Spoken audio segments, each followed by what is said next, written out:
So what we are in is a journey called the evolution of consciousness. It is God coming to know himself, which finally becomes himself. Because you understand, let me show you the levels, the way it works.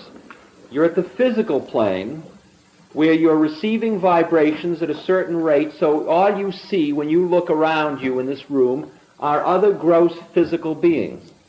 You're not seeing any of the astral beings in this room at this moment, most of you. Some of you are. Some of you see the astral bodies in each other by seeing auras. Others of you don't see those auras. Some of you, when you see the aura, you think it's a trick that the light's playing on you, because you don't trust the processes that happen in you. Many of you are higher than you let yourself be most of the time. That's the fact of the matter. Most people are constantly having experiences where they break through the veil and they reject it almost all the time because it doesn't fit in with the existing model. It's always happening. The physical plane is the plane at which you're at this vibrational rate and you've got a body and what keeps you there. Now you've got to understand what I'm going to say about desire is what keeps you there is your own desire. The only reason, like Ramakrishna Paramahans, the beautiful, beautiful saint in India, Ramakrishna. Ramakrishna was in such a high state, he had a terrible time staying in his body. It was a terrible problem. He kept drifting off.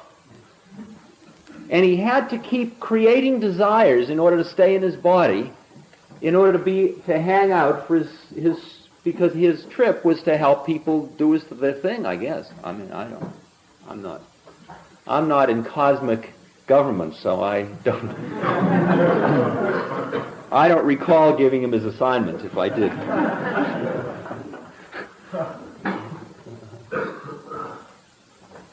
So he'd say, "I'm thirsty, get me a glass of water." And they get him a glass of water. He says, "Oh, I couldn't touch a drop." He said, "I thought you wanted a glass of water." "I just wanted to want something to bring me back here. I had to be..."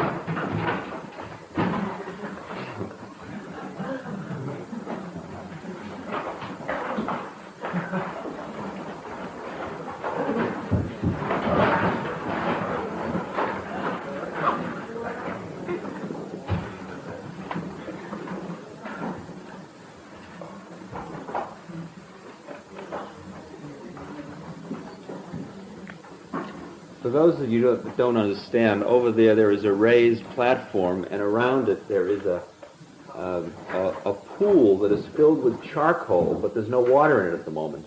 And all that you hear, which sounds like horses in stables, is the charcoal, and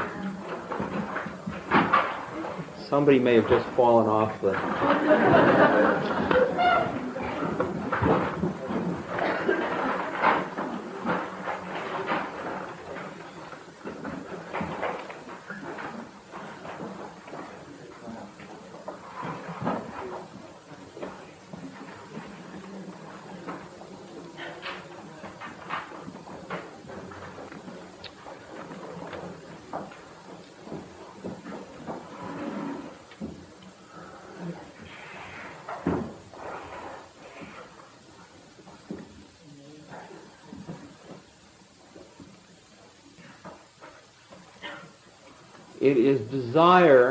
It is our desire that keeps us in this physical plane.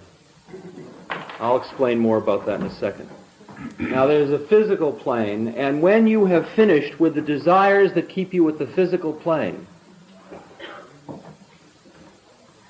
when you have finished with that level of desire, then you move into the next plane, which is called the astral plane. And the astral plane is a plane where beings dwell just like you and me, except their desires are more subtle, and the desires do not require that they have physical manifestations.